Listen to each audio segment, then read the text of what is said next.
I would like to introduce our next speaker. Our next speaker is Cynthia Barnes. Cynthia is LinkedIn top voice, real LinkedIn top voice with a blue badge, TEDx speaker, and host of Unstoppable with Cynthia Barnes, and many, many more.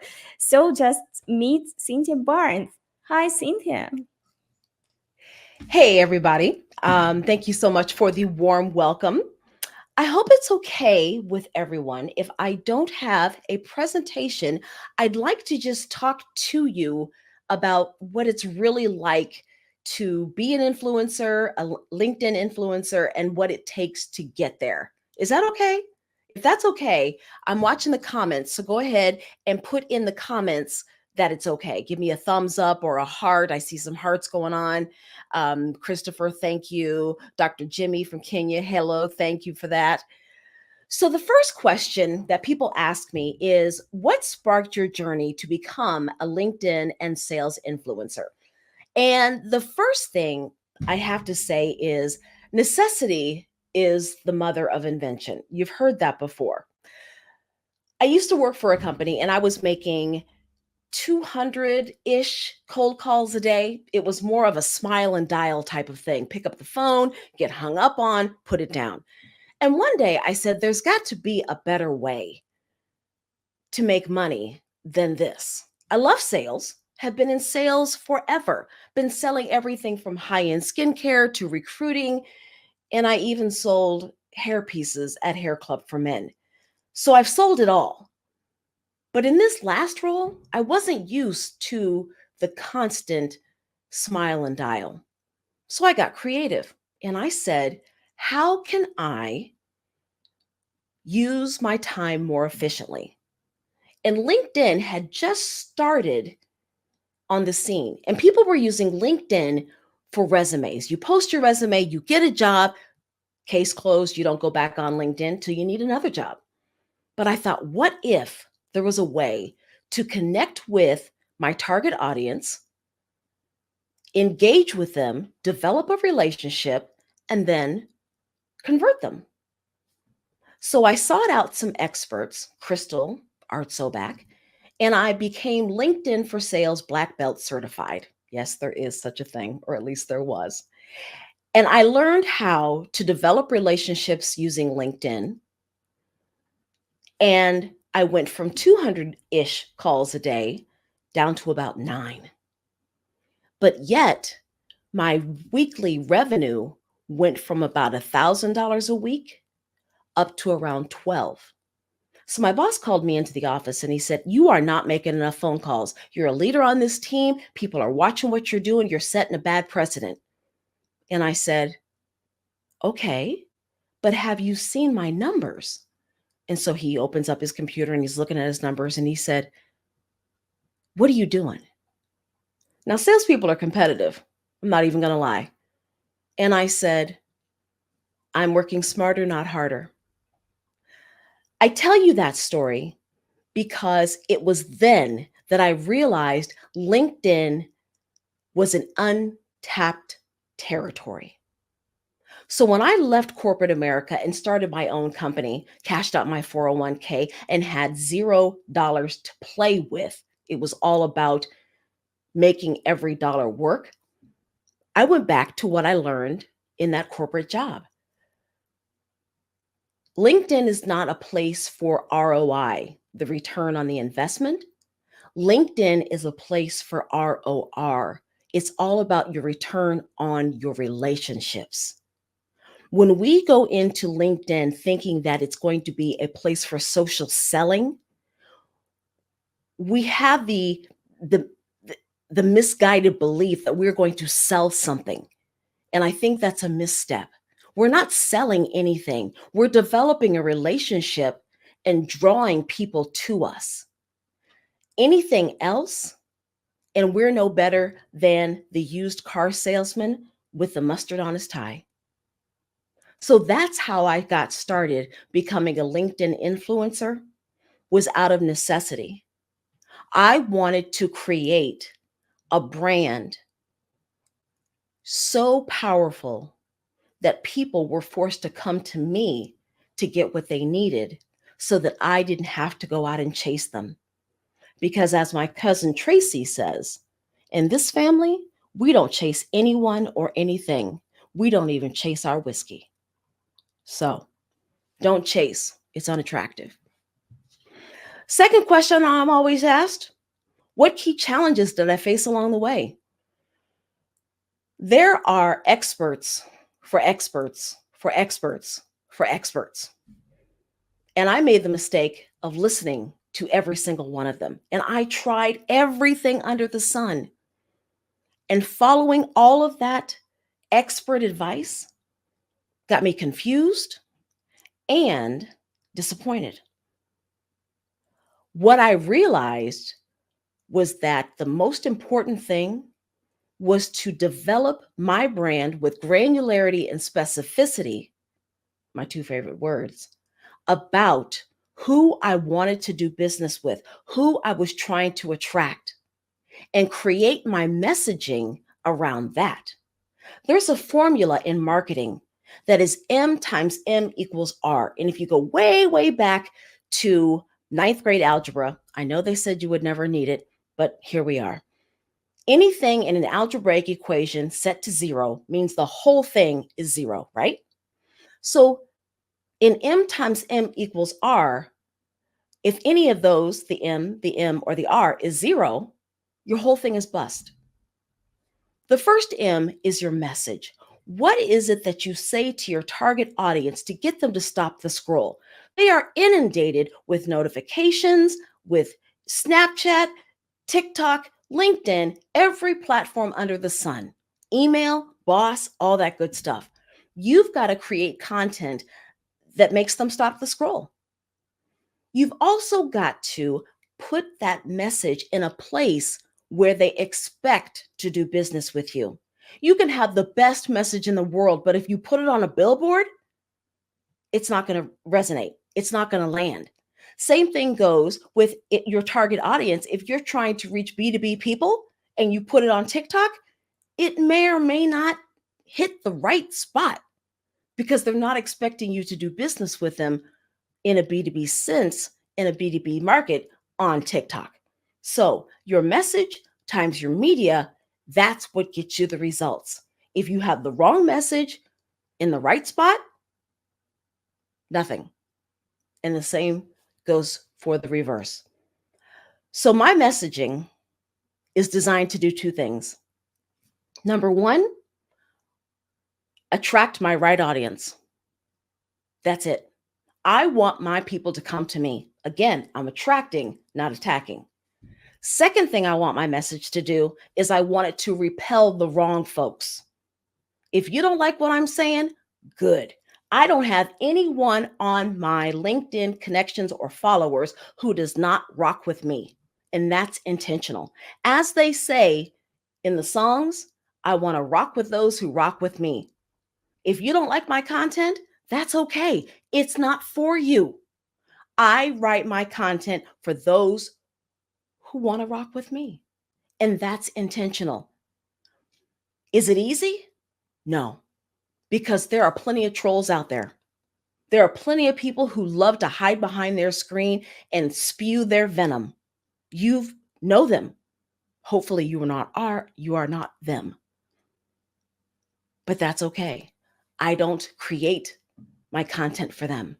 I create it for those who want what I have. So the key challenges that I faced were finding my voice and making sure that I was solid and confident enough to say what I had to say. Specific steps and strategies. People are going to tell you all night and day to follow the algorithm, to do this, to do that. The algorithm is going to change like the wind. LinkedIn changes its algorithm because it's doing what LinkedIn needs it to do, because it's LinkedIn. They're serving themselves, which is what they're supposed to do, and their shareholders. I post on LinkedIn nearly every day because the algorithm changes, and I don't want to have to worry about what the algorithm's doing or what it's not doing, whether it's boosting videos or polls this week or whatever. I do my content based upon what I need to do and the audience I'm trying to attract. When I post every day, I don't have to worry about what the computers are doing. I maintain an 8 to 9% engagement rate because I want to make sure that my audience is picking up what I'm putting down. Truth be told, likes, comments, shares, they don't pay bills. My engagement is my true indicator of whether or not my audience likes my content, because I can take a post that has 50,000 impressions, 1,200 reactions, 55 shares, and that's pretty much a good indicator that my audience likes what I'm doing. Further example of that is I can now reach out to all of those people who engaged, and I can send them a quick note to say thank you for engaging with my post. If you'd like to continue the conversation around this, let's hop on a virtual latte. You see what I mean about not the ROI of LinkedIn, but the return on the relationship? I don't try to sell them anything. I want to continue the conversation. I want to get to know people because that's how relationships are built. If it so comes that we have mutual interests and we can further each other's business, that's great. And 9 times out of 10, down the road, that's what happens.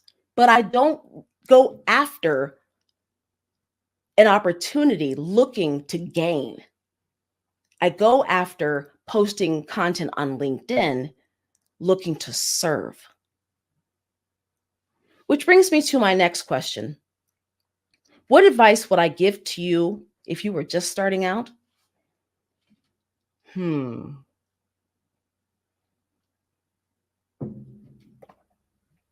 Find your voice. Find out your unique value proposition. What is it that makes you so incredibly unique? No one else can say that about themselves. For me, it's being a Black woman in sales at the top of the sales game, being an influencer in an industry where hardly anyone looks like me. Some people say that is a negative. I say that's a unique value proposition, and I'm going to use that to my advantage. And I did, and I do. Because when people want a speaker for their sales conference, they want diversity. They want someone who doesn't look like everybody else. They want a message that doesn't sound like everybody else's. And I'm guaranteeing that if you're on this call right now, I am pretty much unlike anyone you have ever heard. Pretty much. So find your unique value. It's in there.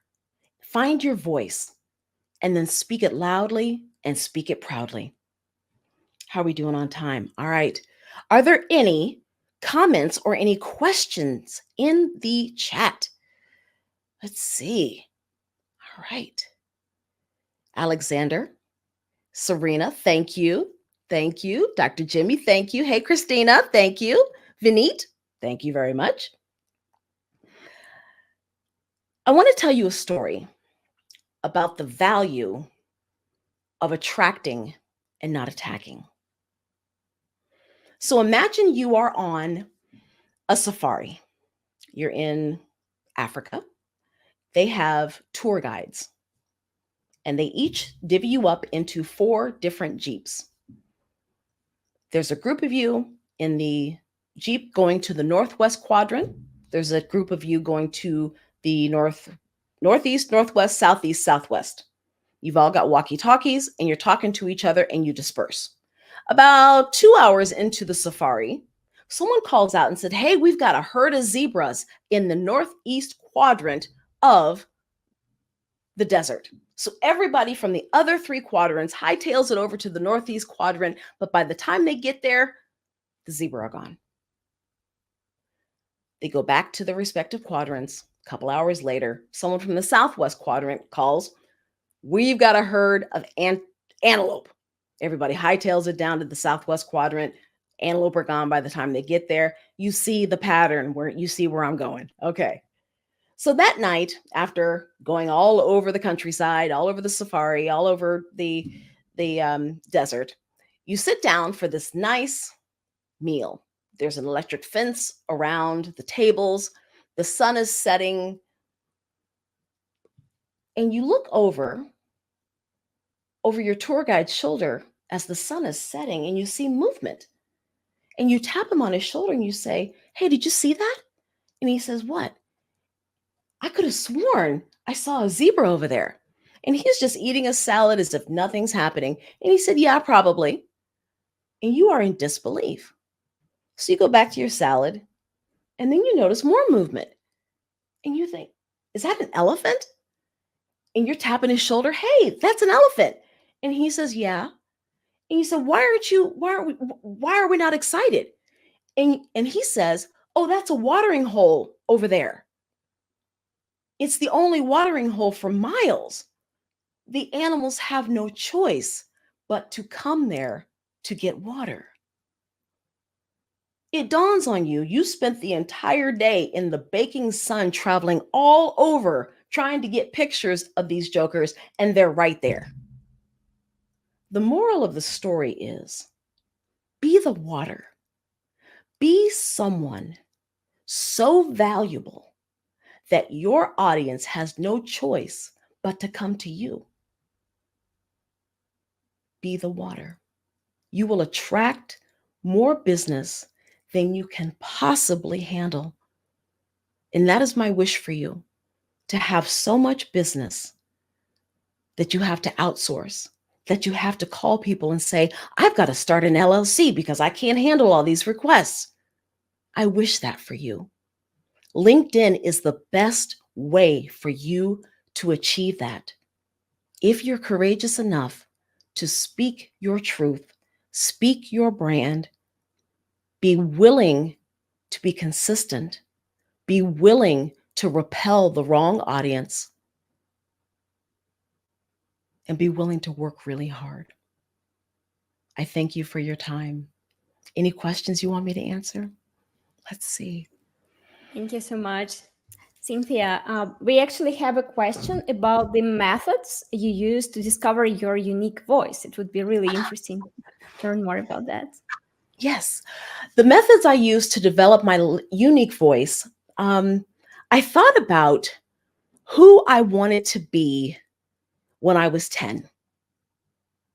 I thought about who did that 10-year-old little girl growing up in Greentown, Indiana, where there were no blacks and there were no one who looked like me. Who did I need her to be? And then I thought about the other women who looked like me, the other young women. Who did they need me to be? And then I thought about, who do I need to be? And I wrote that down. And then I did another exercise where I looked at my values. And it's real easy to say, here are my values. I picked this and this. Well, first of all, when you can only pick two, it makes it a lot more challenging. Second of all, if you say, I may not know what happiness is, but I know that I'm never sad when I am fill in the blank. I may not know what happiness is, but I know I am never sad when I am fill in the blank. And so I did a brain dump and I talked and I recorded the whole thing. And then I put it into ChatGPT. And I told ChatGPT, I said, analyze this conversation. Act as a life coach and an experienced psychologist with 20 years experience and tell me what two values are most important to me. And it did. Once I had those values pinpointed, once I took all of that information, I was then able to say, you know what? That is the legacy I want to leave. That aligns with my values, my wants, and my needs. When I govern myself according to what my values, my wants, and my needs are in everything, friendships, relationships, jobs, opportunities. When I align myself and opportunities to my values, wants, and needs, I never go wrong. When I value and align my values with my content, I can never go wrong. People may not like it. That's okay. I'm not doing it for you. I'm doing it for me. And if you want to rock with me, let's go. Thank you so much. That's so nice. Yeah, we have a lot of nice comments in there. People love your presentation. Yeah, love your story, and I have actually many questions to you, if I may. Okay. Mhm. My first question is about, could you please tell us more about how you started developing your personal brand? Because it's a step, right? When you take it first and you do it. How you started? Someone once told me, Cynthia, people believe the story you tell them. And I said, huh, well then, let me create and step into what I want people to know about me. Everything is 100% true, and it's what I want people to know. There are parts of me that I want to keep right here because they're private to me and they're special to me. And there are parts of me that I will never put out to the world because that's just not my comfort level. But my brand was created based upon the person I want to be. There's nothing wrong with reinvention. All of our experiences through life have led us to this point. And there's no period at the end of the sentence. You can put a period there if you want to. You can put a semicolon too. You can create the brand you wish to step into. I'm not saying fake it till you make it. There's no fake about it. There is, however, creating the life you want, creating a life worth loving, and then stepping into it and then governing yourself accordingly. You want to be on the beach sipping Mai Tais? Well, then what does it take to get there? It's creating that, then working your way toward it. If I constantly post things about what my life is day to day, number one, it will be boring as heck. And number two, people are going to say, wow, she's not very aspirational. I don't want to be like her. But if I tell you about the hopes and dreams I have for a future where women and men can walk into a job and not be judged by the color of their skin or the gender they're assigned at birth, maybe you'll want to rock with me on that and we can do it together. You see the difference? You don't want to hear about the woe is me and all of the bad stuff. You want to hear about where we're going. So that's what I post about. That's what my brand is about. Inspiring, educational, and a little bit of fun. Thank you so much. And we have one more question about your that you've built a bright corporate career and why you decided to move to your private business. So, Ooh, let's ask. I have expensive taste. Period. And I realized that a company is only going to pay you what they think you are worth. That's it. I want to earn what I know I'm worth. I am on a mission to spark a global movement where women and girls own their awesome and are not afraid to shout it from the rooftops.